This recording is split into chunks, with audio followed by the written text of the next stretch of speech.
Today, Dr. Aubrey Miller is going to discuss what is the demand and the zeal for disaster response research at a national, federal level.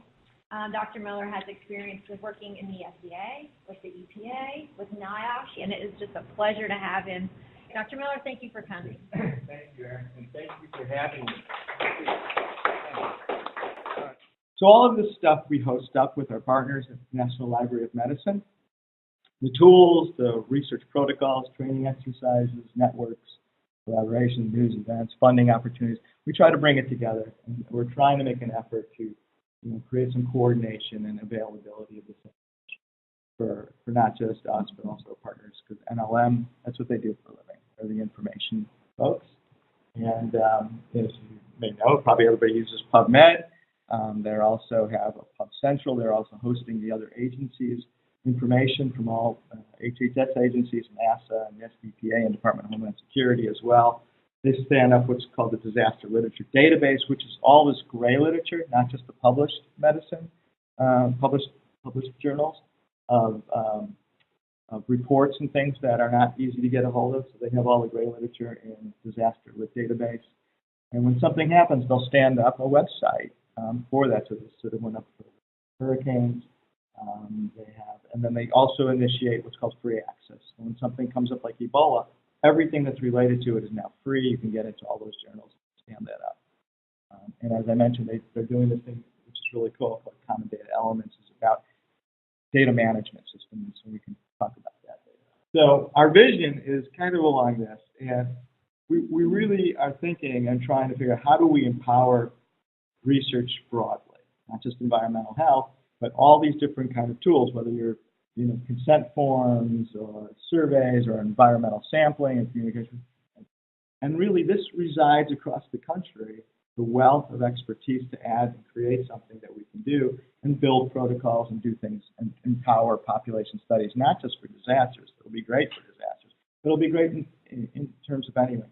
So you would essentially go into the cafe and you say, okay, I want to build a protocol or a survey, and I get, and just here it is. So it could be virtual, on the website or whatever, consent forms, medical testing, etc., and be able to assemble protocols or be able to assemble research easier, faster, smarter.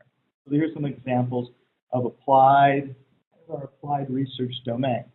So here was one in the Charleston, West Virginia, Elk River spill. Little information, 300,000 people affected in 9 counties, 500 hospital visits, nausea, vomiting, rashes, etc. Residents told not to drink.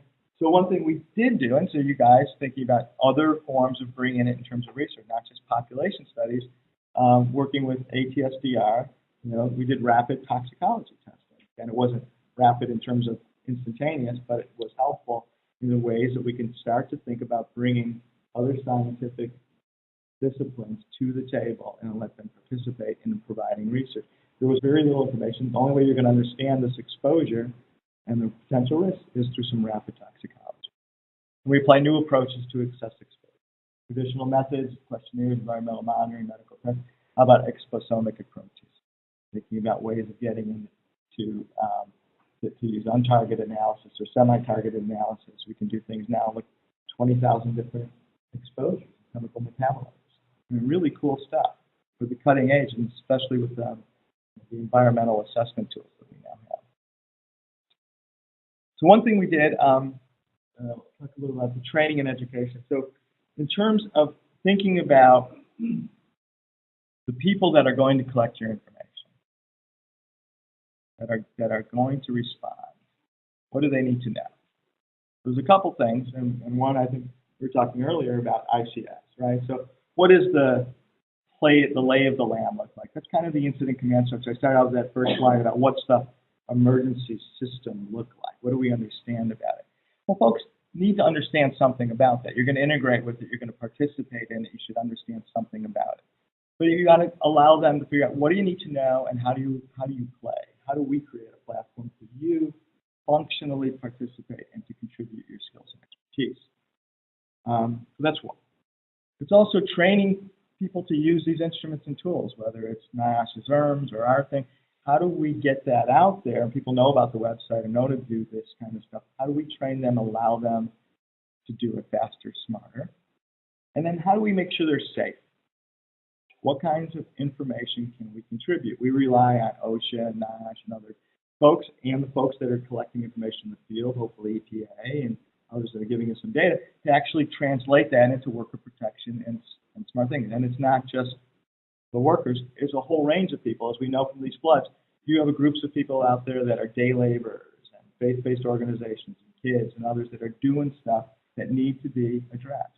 They're getting into some of the exposures that are the worst and most unprotected. The one thing we did to test all this out, and we started with this in LA in 2014, and we took a scenario that was developed by USGS, and it was a tsunami that hits the port of LA and Long Beach, and it was a great meeting. It was probably about 150 people, and we had California State, and we had California State OSHA, and we had their environmental health guys, and we had LA County and Long Beach County, and city folks, and then we had universities, numbers of universities from California and from elsewhere that were at this meeting, as well as emergency management and the communities that were impacted around there.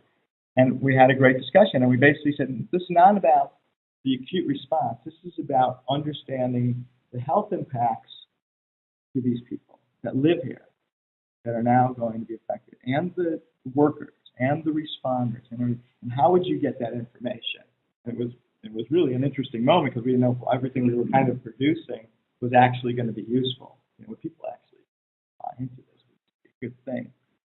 And the director of the California Department of Health basically said, that's all cool. We like what you guys are doing, but in California, we got it. We got a great departments here, and we're cool. And I think we'd be fine just getting all that health information about the people that are affected and impacted. And then the head of the EPI department taps her on the shoulder, whispers her, and she looks back, she goes, I was just informed by my epidemiologist that we can't do this. and now I'm really interested. And it just really was fun. And it just changed the tone. And, California can't do it. We can't. But we've kind of gone on, and we've run different ones. And each one we kind of think about different things. So in Houston, we did a scenario in 2015, which was almost the exact scenario of what happened with Hurricane Harvey.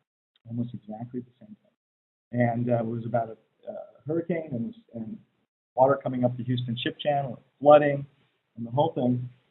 And we talked about that, and we brought in different groups in Houston, and in 2015 we kept doing it. And then in 2016 we did it in Boston. We had a different plan. We started talking to emergency managers, and we had Massachusetts Emergency Management joined us, and they actually were giving discussions to emergency managers about how to make this work and how to think about the value of research as part of the infrastructure for emergency management. So it was great, and we've been building on these things. So my boss, the director of NIEHS, said, well, what do we get out of these? What happens with respect to these exercises? So last year, in 2017, we went back. We didn't do the exercise, but we kind of said, okay, we'll go back and evaluate all the participants, about 300 or so, and ask them, what are you doing subsequent to these? We had like a one-day workshop, essentially, and talked about research, and talked about you connecting with others and how researchers and public health and others can all work together. And we asked them, and we came back, lo and behold, I think I was pretty surprised, but the groups were really kept going. They were working on stuff. They were more had capacity to conduct research. They were interested in it. They were talking about doing research. Some have already started to done some additional research subsequently. They were connecting with others. More groups identified research as part of their mission. And they identified issues that were still challenging: funding, personnel, administrative processes, support within the institution for participating in this kind of thing. Well, we don't really get funding support for this. So we got those results back in August. So the end of August 2017, Hurricane Harvey hits, right? And we feds were figuring out, wow, what are we going to do? Are we getting our teams out? Who's going out? What do we understand about the exposures and stuff? Here's Hurricane Harvey. The grantees and the centers just started doing what they do. They were out there within 2 weeks collecting data, using This again, remember what we talked about pre-existing protocols? UTMB had one, and Oregon State had one, and they created reliance agreements with the other universities, and they started working and started leveraging pre-existing cohorts. They had baseline data on a lot of these places environmentally throughout that area because it was 5 or 6 universities. They started leveraging their existing community relationships. They already knew the public health departments because of the exercise, and they had relationships that were still ongoing. And they all just started working together. It was like, wow, it actually works. And they started joining, and we had calls. We were just trying to how to keep up with it. We were having coordination calls. But we also brought NSF, National Science Foundation, Department of Homeland Security, others that have research groups and communities. We brought some of them to the table as well. So this just came out in PLOS. This was the Texas A&M group, this comparing residential contamination and Houston environmental justice neighborhood before and after Hurricane Harvey. So they already published, they got their data and published it. You know, so it's just amazing. And this was some of the collaborations.